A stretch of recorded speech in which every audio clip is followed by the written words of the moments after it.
Squire Trelawney, Dr. Livesey, and the rest of these gentlemen having asked me to write down the whole particulars about Treasure Island, from the beginning to the end, keeping nothing back but the bearings of the island, and that only because there is still treasure not yet lifted, I take up my pen in the year of grace 17 underscore, and go back to the time when my father kept the Admiral Benbow in, and the brown old seaman with the saber cut first took up his lodging under our roof.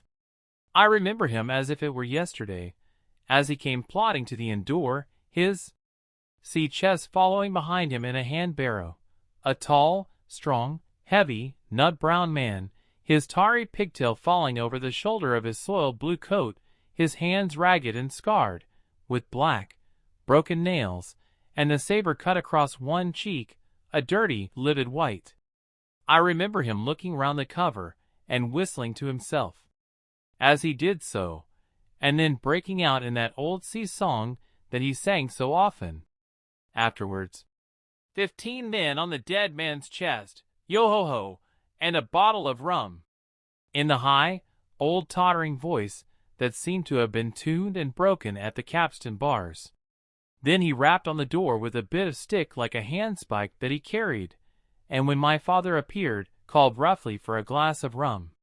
This, when it was brought to him, he drank slowly, like a connoisseur, lingering on the taste and still looking about him at the cliffs and up at our signboard. "This is a handy cove," says he at length, "and a pleasant situated grog shop. Much company, mate."